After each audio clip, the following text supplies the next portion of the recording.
Good morning, everyone. Welcome to Thursday's Thought for the Day. I've had a lovely week so far. I went up to Hull, which is the city of my ancestors and my mother and father, a place that I spent lots of time in as a child. And I took my grandsons up there this week and my daughter. It was the first time my grandsons had been up there, and had a lovely time spending that time with them. Very special. And one of the things we did, we went to the Deep, which is it's called a submararium, and it's this huge purpose-built place that has lots of fish and sea life, and apparently it's the only one of its kind in Europe. And it was just so interesting, and one of the things that they concentrated on was ecology and global warming and the impact on that. And it was really well laid out for the children to understand, and also for me to understand.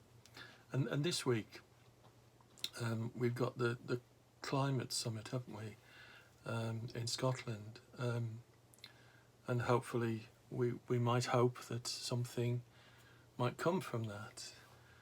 But and I'm grateful for some of the things that I'm saying. I'm grateful to the Reverend Alistair Palmer, a dear friend of mine who has who the global warming and ecology is really something on his heart, and he's had several sort of conversations and put various things out on the internet about his viewpoints. So much of what I'm going to say is really is from Alistair, that's sort of seeded in me some of these issues.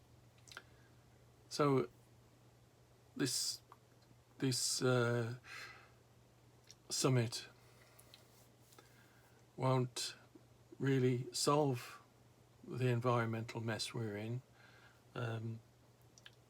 We look to these summits to do these things, to solve issues and so on and so forth. And we talk about reducing our carbon footprint by weaning ourselves off fossil fuels and adopting green technology solutions. And they're important. I'm not saying that they're not important. But perhaps these issues don't address a fundamental problem, because the focus should be on our ecological footprint. Now, apparently we're extracting and consuming the equivalent of 1.7 Earths, and that's 70% more than Earth's capacity to replenish and provide for us. And that's an incredible and a frightening figure if we really take that to heart. And the modelling for these climate summits rests really on a flawed assumption, and that it's possible to have infinite growth on a finite planet. None of the models deal with the need for a planned degrowth, because selfishly, and I don't separate myself off from this, we want to keep what we have, and we want more, and we want bigger in our Western economy. Western economies work on that basis. But is infinite growth possible? And if it is, who or what pays for it? In reality, it's the earth and the poorest living on the earth that pay the price. Even the solutions that we have an environmental cost. You know, I have an electric car, I have solar panels on my roof, I have a heat pump to heat my water, and I can sit back and feel quite smug about that. I'm doing my bit to save the planet. But have I really considered the cost to the earth of their manufacture, that manufacturing dependent on fossil fuels? and the available supply of lithium and cobalt and copper and rare earth minerals that we need for the world to go green will only cover a tiny fraction of what's needed for a green future, a global green future. Now, rarely do you hear politicians talk about those sorts of problems with the extraction of the materials to make solar panels and electric vehicles and batteries, the environmental damage with contamination of soils and water supplies, the serious health problems that are suffered by those involved in the extraction of those minerals, those who live near the mines and the distribution centres, all these costs, all these human costs, all these costs to the earth, so that we might live in the way we've become accustomed to living. Things that we believe to be renewable often aren't. And fish stocks are diminishing at a rapid rate.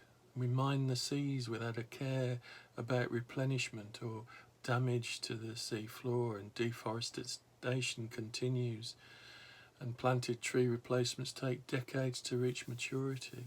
Soils have been depleted, and the rate of extinction of species is gathering a momentum, and the delicate threads of life are being broken with some deadly consequences. And the true path to a sustainable future is through planned degrowth, and that means abandoning the existing economic growth model.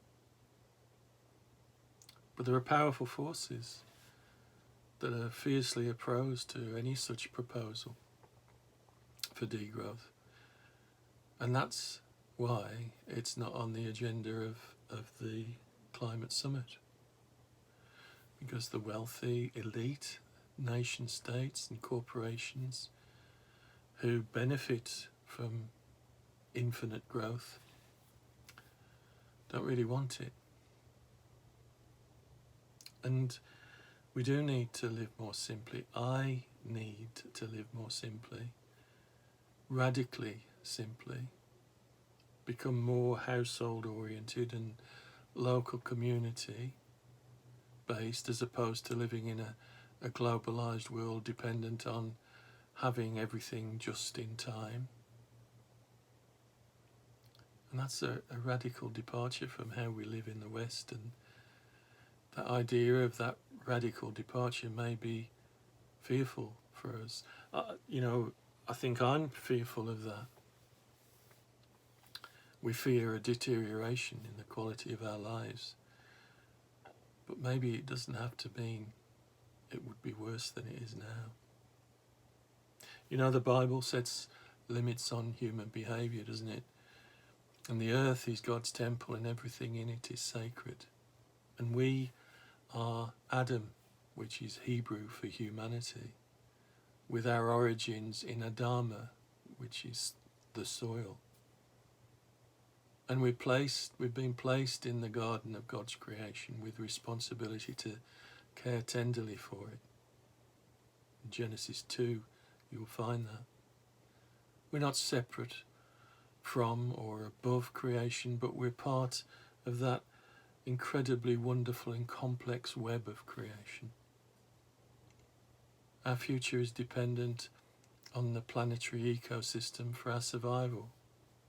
And in order for that to happen, the ecosystem needs to flourish. We've not been given licenses to do as we please and exploit the planet's resources in the way that we have done and we are doing. And we ignore the God-given limits at our peril. Well, that sounded quite depressing, but sometimes hard things have to be said, don't they, in order for things to change, in order for attitudes to move. And it's something that certainly I've been given food for thought by my friend Alistair. And I'll speak to you next Monday. You take care, look after yourselves, and God bless. Bye-bye.